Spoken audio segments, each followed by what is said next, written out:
বিসমিল্লাহির রহমানির রহিম। আসসালামু আলাইকুম। আশা করছি সবাই ভালো আছেন। কিছু কিছু ক্ষেত্রে বাচ্চাদের দেখা যায় হাঁটার অস্বাভাবিকতা, অর্থাৎ বাচ্চারা দাঁড়ালে দুই হাঁটু একসঙ্গে লেগে যায়। এটাকে বলে নক নি এবং মেডিকেল ভাষায় এটাকে বলে জেনুভালগাম ডিফর্মিটি। গবেষণায় দেখা গিয়েছে এই রোগটি দিন দিন বেড়েই চলেছে। এর প্রধান কারণ হলো অনিয়মিত খাদ্যাভ্যাস, আর্থারাইটিস জনিত কারণ এবং ভিটামিন ডি ঘাটতি জনিত কারণে এই সমস্যাটা হয়ে থাকে। আসসালামু আলাইকুম, আমি সানজিদা শারমিন, কনসালটেন্ট ফিজিওথেরাপিস্ট। প্রিয় দর্শক, আজকের আলোচনার বিষয়টা আপনারা ইতিমধ্যে জেনেই গিয়েছেন। জেনুভালগাম ডিফর্মিটি নিয়ে আজকে আলোচনা করব। আমার অনেক পেশেন্ট কোশ্চেন করেছেন যে ম্যাম, এই সমস্যাটা থেকে কিভাবে হয়, কেন হয়, বা কতদিনে এটা ভালো হতে পারে। আসলে অ্যাকচুয়ালি এটা ডিপেন্ড করবে চিকিৎসা ট্রিটমেন্টের ওপর।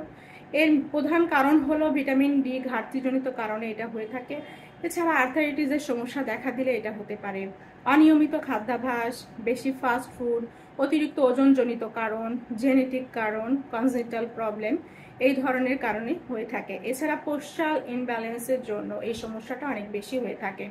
কারণ অনেক বাচ্চারাই কিন্তু একটা রং পোস্টারে কন্টিনিউ বসছেন এবং বাবা মায়েরা সেটা বুঝতে পারছেন না যে এই পোস্টারে বসলে বাচ্চার ক্ষতি হতে পারে এবং দীর্ঘমেয়াদী ক্ষতি এটা হয়ে যেতে পারে। তারা না বুঝে এই কাজটা করে ফেলছেন এবং বাচ্চা মনে করছেন বাচ্চা আরাম পাচ্ছে অনেক। হ্যাঁ, সে আরাম পাচ্ছে জন্য তাকে কোনো কিছু বলছেনও না, কিন্তু পরবর্তীতে দেখা যায় এটা অনেক বড় একটা সমস্যার কারণ হয়ে গিয়েছে। জেনুভালগাম ডিফর্মিটি হলে বাচ্চার যে অস্বাভাবিকতাটা দেখা যাবে, বাচ্চা সোজা হয়ে দাঁড়াতে পারবে না।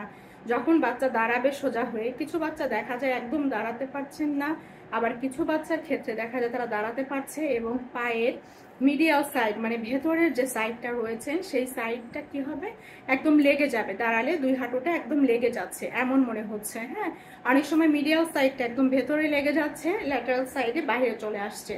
হ্যাঁ, এত মানে একটা পুরোপুরি একটা জয়েন্টের যেই অ্যানাটমিক্যাল কন্ডিশনটা সেটা পুরোপুরি চেঞ্জ হয়ে যাবে। সোজা হয়ে বাচ্চা দাঁড়াতে পারবে না, অনেক সময় বাচ্চা হাঁটু ভাঁজ করে বসতেও পারবে না, অনেক সময় দাঁড়াতে গেলে তার হাঁটুটা ফ্লেক্স হয়ে থাকছে। হ্যাঁ, মানে প্রপার পজিশন, বোনসটা পুরোটাই মানে একটা অ্যাবনর্মাল পজিশন বিল্ড আপ করেছে। সো সেক্ষেত্রে এই সমস্যাগুলো কিন্তু আমাদের প্যারেন্টসরা অনেক সময় না বুঝে করে থাকেন। একটা পোস্টার, রং পোস্টারে বাচ্চাটা কন্টিনিউ বসছে, তারা এটা নিয়ে কোনো কিছু বলছে না, কারণ এটা তাদের জানা নেই। তো এই ধরনের জটিলতা যদি দেখা যায়, দ্রুত চিকিৎসাটা শুরু করতে হবে। এটা সমস্যাটা হলে একজন অর্থোপেডিক্স ডক্টর দেখাতে হবে, ফিজিওথেরাপি কনসালটেন্টের শরণাপন্ন হতে হবে এবং কিছু সাপোর্টিভ ব্রেস রয়েছে যেটা হচ্ছে অর্থোসিস। এটার জন্য খুব নে ব্রেসটা ভালো কাজ করবে।